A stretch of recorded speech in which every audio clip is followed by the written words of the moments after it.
Hello everyone दोस्तों, welcome to my YouTube channel Dharmveer learning. दोस्तों फिर से मेरे यूट्यूब चैनल पे आपका स्वागत है, धर्मवीर लर्निंग यूट्यूब चैनल पे। दोस्तों आज की इस नए वीडियो में मैं आज फिर से एक नया टॉपिक लेकर आया हूं दोस्तों।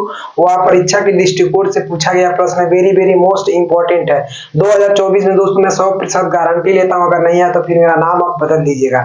बस मेरी वीडियो में शुरू से लेकर एंड तक आप बने रहिएगा, देखिएगा कि मैं कैसे आपको बता रहा हूँ। इसके पहले के वीडियो में दोस्तों मैंने आपको बताया था डॉक्टर राजेंद्र प्रसाद का जीवन परिचय और उसका आचार्य शुक्ल का दूसरा था, जो कि वेरी मोस्ट इंपॉर्टेंट है।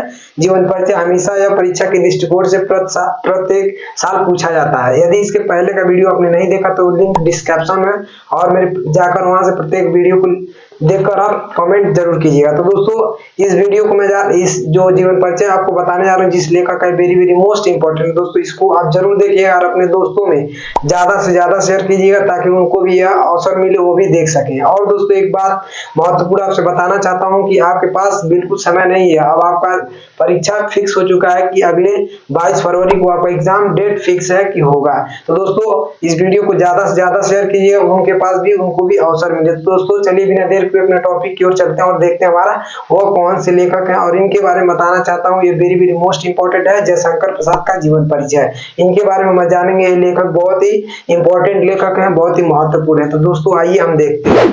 तो दोस्तों देखिए फाइनली ये रहा आपका जयशंकर प्रसाद का जीवन परिचय। ठीक है, बहुत ही इंपॉर्टेंट लेखक हैं। ठीक है, बहुत ही महत्वपूर्ण, बार परीक्षा के दृष्टिकोण से पूछा जाता है और ये आपको 5 अंक दिलाएंगे। ठीक है, 3 नंबर इनका जीवन परिचय लिखने का और 1 नंबर आपका इनका कृतियां और 1 नंबर आपका इनका होता है भाषा शैली, यानी टोटल आपको 5 अंक मिलेंगे। तो ध्यान से आप देखिएगा, इस वीडियो में आपको बता रहा हूँ। ठीक है, और इसको आपको याद भी कर लेना है। तो देखिए ये इनका जीवन परिचय, ध्यान से देखिएगा। यहाँ मैं पढ़ के बता रहा हूँ आपको। ये छायावादी युग के लेखक जयशंकर प्रसाद जी का जन्म काशी के प्रसिद्ध वैश्य परिवार में 30 जनवरी 1889 ईस्वी को हुआ था। ठीक है, एक बार मैं और रिपीट कर दे रहा हूँ। छायावादी युग के लेखक, यानी ये लेखक भी हैं। यहाँ पे क्वेश्चन बनता है 1 नंबर का कि किस आपके क्वेश्चन में पूछ सकता है कि 1 नंबर में कि वो किस जयशंकर प्रसाद किस युग के लेखक हैं। ठीक है, तो आपको बता देना छायावादी युग के।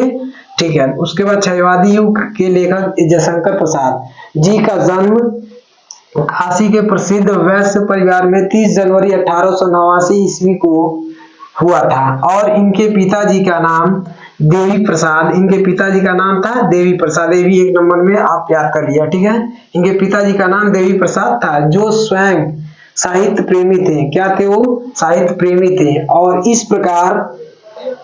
प्रकार प्रसाद जी को जन्म से ही साहित्यिक वातावरण प्राप्त हुआ, यानी इस प्रकार जयशंकर प्रसाद जी को साहित्यिक वातावरण का प्राप्त हुआ। ठीक है, उसके बाद फिर अगला आपका प्रसाद जी ने 9 वर्ष की उम्र में ही, यानी 9 वर्ष की उम्र, यानी ब्रैकेट में मैं लिखा हूं आई।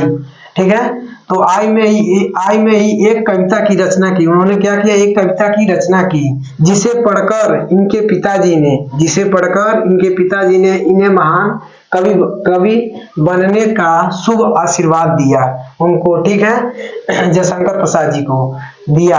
तो फिर आगे क्या होता है? प्रसाद जी ने बाल्य अवस्था, यानी ब्रैकेट में मैं लिखा हूं कोष्टक में बचपना अवस्था में ही अपने माता पिता के साथ, यानी उन्होंने अपने माता पिता के साथ देश के विभिन्न तीर्थ स्थानों की यात्रा की। विभिन्न जगहों पर उन्होंने घूमा, तीर्थ या स्थानों की यात्रा की। कुछ समय बाद ही इनके माता पिता की मृत्यु हो गई। कुछ समय बाद उनके माता पिता की मृत्यु हो जाती है। इनकी शिक्षा दीक्षा, यानी कोष्टक में लिखा हूं पठन पाठन का प्रबंध बड़े भाई श्री शंभुनाथ, उनके बड़े भाई जयशंकर प्रसाद जी के बड़े भाई, उनके बड़े भाई का नाम था श्री शंभुनाथ जी ने किया।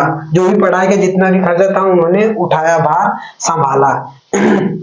सर्वप्रथम इनका नाम क्वींस कॉलेज में लिखाया गया। एक कॉलेज था क्वींस कॉलेज, इसको आप याद रख लीजिएगा। ब्रैकेट में देखिए मैं सिंगल इनवर्टेड कॉमा में क्लोज किया हूँ। क्वींस कॉलेज में लिखाया गया, किंतु वहां इनका मन नहीं लगा। किंतु उनका मन पढ़ाई लिखाई में वहां पे क्या हुआ? नहीं लग रहा था। तो उन्होंने फिर देखिए आगे क्या किया, और घर पर ही योग्य शिक्षकों से अंग्रेजी और संस्कृत भाषा का अध्ययन करने लगे। यानी उनके घर पे कोई योग्य टीचर थे, अध्यापक, उन्हीं से उन्होंने क्या किया? अंग्रेजी और संस्कृत भाषा का गहन अध्ययन किए, ठीक है। उसके बाद जब उनकी उम्र 17 वर्ष की थी, जब वो 17 वर्ष के हुए, तभी बड़े भाई शंभुनाथ जी की मृत्यु हो गई। यानी 17 वर्ष के जब जयशंकर प्रसाद हुए तो उनके बड़े भाई शंभुनाथ की क्या हो जाती है, मृत्यु हो जाती है। और इन्होंने 3 शादियां की, कौन, जयशंकर प्रसाद जी ने शादियां की, किंतु तीनों ही पत्नियों की असमय मृत्यु हो गई। यानी उनकी भी क्या होती है, मृत्यु हो जाए। असमय का मतलब होता है कि वो बिना जैसे समय नहीं उनका हुआ था उसी को असमय कहते हैं, ठीक है। अल्पवायु में ही, क्या कम समय में ही वो उनकी मृत्यु हो जाती है तीनों पत्नियों की। इसी बीच इनके छोटे भाई, उसी बीच उनके छोटे भाई की भी क्या होती है, मृत्यु हो जाती है, मृत्यु हो गई। और उसके बाद इन सभी असामयिक मौतों से, असामयिक मौतों से अंदर ही अंदर टूट गए। क्या हुए, उनके अंदर का जो भावना था वो क्या हुआ, टूट गया अंदर ही अंदर, क्योंकि उनके ऊपर बहुत ज्यादा गंभीर चोट पहुंच गया, ठीक है। तो इसीलिए वो सह नहीं पाए। और संघर्ष और चिंताओं ने स्वास्थ्य को बहुत हानि पहुंचा। यानी संघर्ष और चिंताओं को लेकर उन्होंने बहुत, उनके अंदर क्या हुआ, स्वास्थ्य को बहुत हानि पहुंचा, यानी ठीक है, क्योंकि उन्होंने बहुत कठिनाइयों का सामना करना पड़ा। उसी बीच उनके भाई का भी मृत्यु हो जाता है, उनकी पत्नियों का।